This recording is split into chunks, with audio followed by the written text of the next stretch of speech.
On oublie, mais ça fait déjà 25 ans que Simple Plan est dans le paysage. Plus de 25 ans même. Et plusieurs oublient que c'est un groupe québécois. Juste pour se remettre en tête les grands succès, j'ai dû en choisir quelques-uns avec Jean-François à la mise en onde. Ça a été difficile de faire le montage.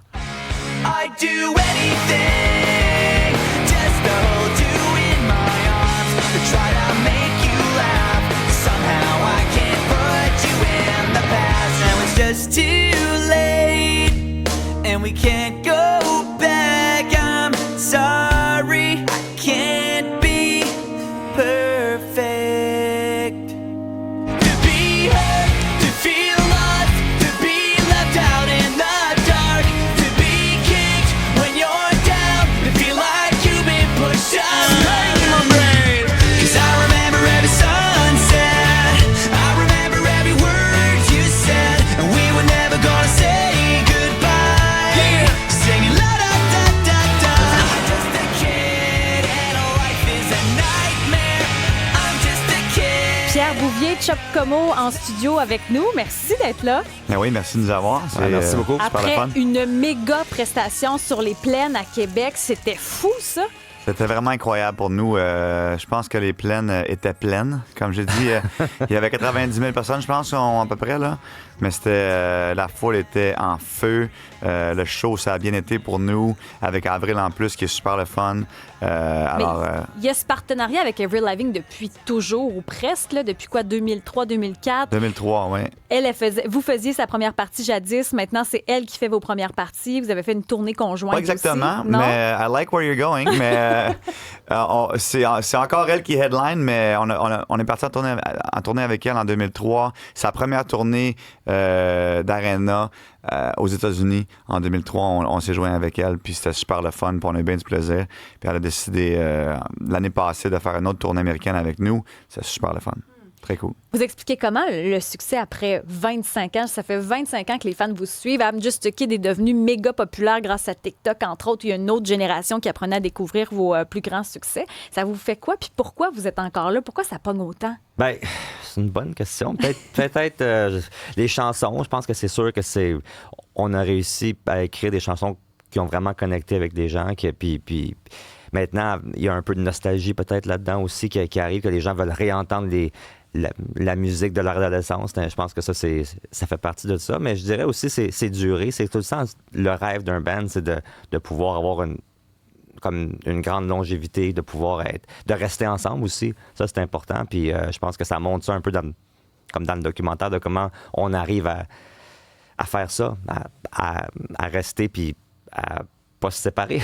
C'est intéressant, tu nommes le documentaire, c'est que demain sur Amazon Prime, Simple Plan, de la foule à la scène, c'est un nouveau documentaire qui sera présenté. C'est rare qu'on a accès à l'intimité du groupe comme ça. Ça fait longtemps que vous êtes dans le paysage musical, mais là, on a accès au vrai, là, sans filet, sans masque. On apprend d'ailleurs dans ce documentaire-là que vous deux, Pierre et Chuck, ça n'a pas toujours été la joie.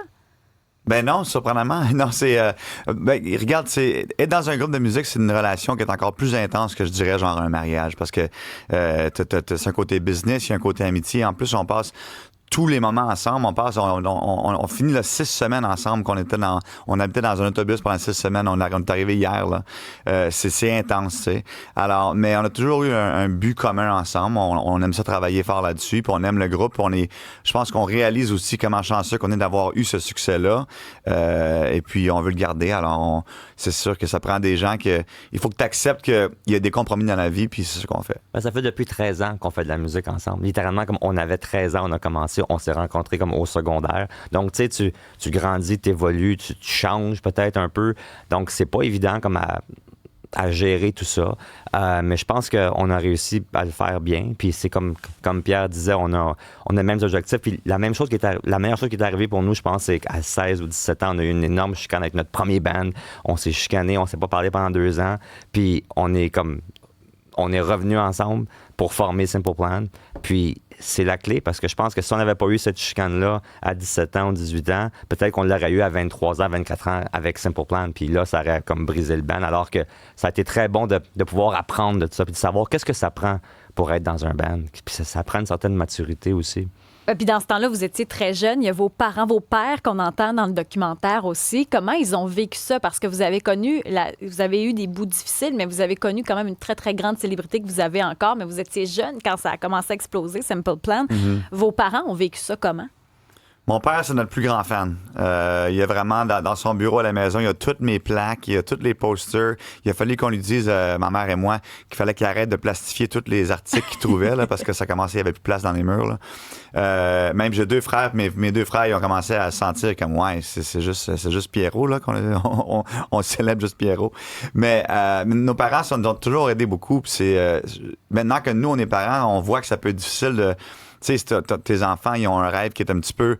Regarde, les chances d'avoir du succès dans le monde de la musique, c'est pas mal... c'est pas grand chance. Les Québécois qui essaient de percer à l'international. C'est ça. Oui. Alors, pour eux, tu sais, ils voulaient nous protéger. Ils voulaient nous dire, regarde, c'est le fun, la musique, mais qu'est-ce que tu vas faire pour de l'argent, pour une carrière, tu sais? Puis nous, on se disait dans ce temps-là, on dit, moi, je m'en fous de ça. Moi, j'aime ça, la musique, puis c'est ça que je veux faire. Puis ils nous ont supportés le mieux qu'ils pouvaient. Mon père, c'était notre chauffeur de boss quand on a fait notre première tournée avec Sugar Ray. On a enregistré un disque chez mes parents. On a pratiqué chez Chuck à toutes les semaines pendant 10 ans de temps. Alors, ils nous ont vraiment supporté beaucoup. Ouais, c'était fort. C'était comme à chaque année, les amplis devenaient plus gros, puis mais ils nous ont toujours toléré ça. Même qu'ils nous ont bien accueillis, ils nourrissaient le band, puis tout. Mais c'était difficile, comme Pierre disait, pour eux de comprendre que ça pouvait être une profession, une job, que c'était pas juste un hobby. Puis ça a été difficile de leur expliquer ça comme... Quand moi, j'ai lâché l'école, là, c'était comme la fin du monde pour eux. Puis, ben, c'est sûr, la job d'un parent de dire « lâche pas l'école », c'est un peu leur job. On peut pas les blâmer pour ça. Là. C'est sûr qu'ils doivent se dire il faut que vous fassiez quelque chose de plus sécuritaire qu'un groupe de musique. T'sais. Ben, est-ce que ça vous a nui d'être des Québécois francophones qui essaient de parier sur la scène internationale ou ça vous a aidé dans votre cheminement? Ça n'a pas été vraiment un facteur parce que je pense que notre musique, elle sonne pas vraiment québécoise particulièrement. Puis moi, en tant que chanteur, j'ai pas un accent québécois. Là, je peux parler. J'ai été élevé dans une famille où ma mère était d'une famille quand même anglophone, puis mon père francophone, donc j'ai grandi avec les deux. Mais c'est sûr que ça, je pense que ça l'a aidé. Mais nous, on ne l'a jamais vu comme un obstacle, dans le sens qu'il n'y avait aucune référence, il n'y avait aucun modèle pour nous, vraiment, à part comme Céline Dion, peut-être, qui était le seul succès mondial. Mais à part ça, il n'y en avait pas vraiment d'autres. Mais pour nous, dans nos têtes, ça n'allait pas nous arrêter qu'on venait de Montréal, qu'on venait de Laval, Pierrefonds, whatever. C'était comme, non, nous, on a un rêve, puis on est capable, puis on n'a jamais vu comme ça comme un problème. Au contraire, c'est sûr que quand tu habites à New York ou à LA ou à Londres, il y a une scène musicale différente, puis tout ça. Puis toutes les compagnies de disques à l'époque étaient vraiment comme situées là-bas. Mais pour nous, c'est comme, non, on va passer, on va réussir à se rendre où on veut se rendre. Et puis c'est intéressant parce que vous en parlez dans le documentaire, mais au début, ça a été difficile avec votre style musical. Les gens qui écoutaient du punk, ils n'aimaient pas ça que vous soyez pop-punk. Il y avait quelque chose avec le style musical où ça a été difficile de prendre un virage puis d'assumer la signature Simple Plan. Il y a eu des gens qui n'étaient pas contents que vous vous identifiez au mouvement punk. Vous l'avez vécu comment, ça, cette espèce de... Il faut trouver notre couleur, on est jeune, on veut juste vivre notre art. Pourquoi c'est tough de même de se faire une place?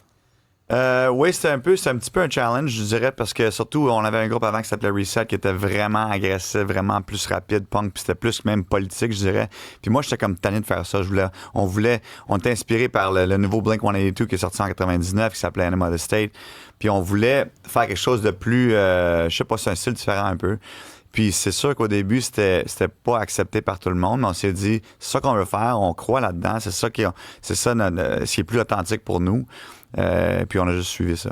C'était pas évident de se faire dire « c'est pas bon, c'est pourri, pourquoi vous faites ça? » C'est sûr, on l'a entendu beaucoup à nos débuts. Ça te crée une carapace aussi. Je pense que ça nous a pour vrai comme transformé en un band meilleur. Parce qu'à chaque fois qu'on embarquait sur la scène, on voulait prouver à tout le monde on mérite d'être là, on a travaillé fort. Puis les gens ne savent pas aussi tout le parcours avant Simple Plan. S'il y avait eu un autre 5, 6, 7 ans où on piochait puis on jouait comme dans des salles devant 15 personnes, dans des vannes, on dormait sur des planchers. C'était vraiment comme, c'était pas...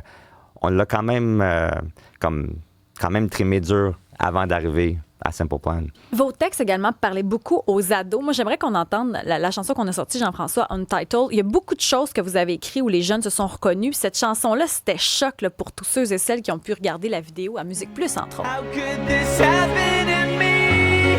I made my mistakes, got nowhere to run.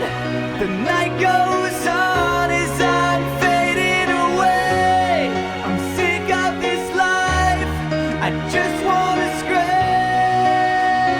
Untitled, quand même, il y a quelqu'un qui décède là, en voiture, littéralement. Ouais. C'était tough de voir ça, mais j'ai l'impression que ça a sensibilisé beaucoup de monde.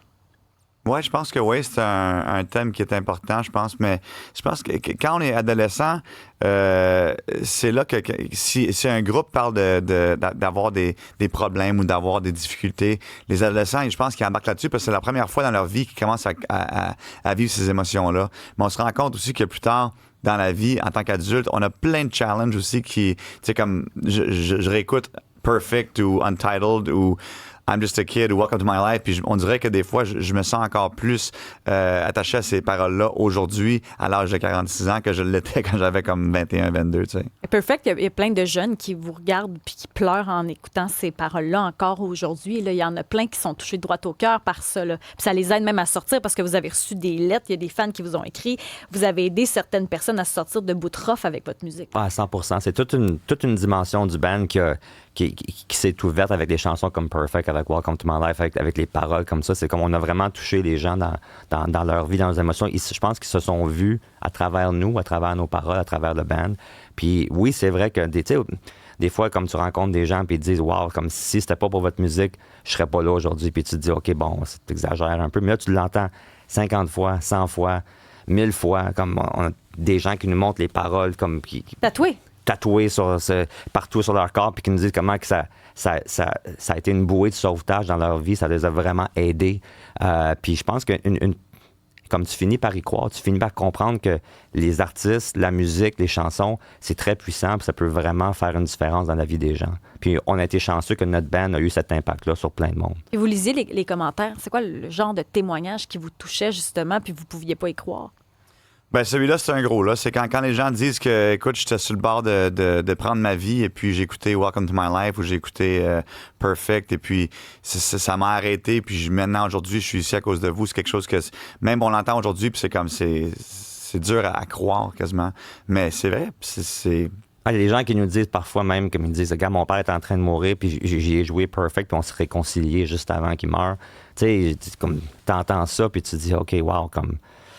C'est profond, tu sais, c'est plus que juste une chanson qui a comme joué à la radio, qui a eu du succès, là, c'est comme un autre niveau, t'es dans une autre chose, là, une autre dimension avec les gens, puis il y a beaucoup de gens qui nous racontent ça sur plein de chansons, pas juste Perfect, mais tout notre répertoire, ça a vraiment connecté avec beaucoup de gens. Encore en 2025, vous recevez ce genre de témoignages-là? Oui.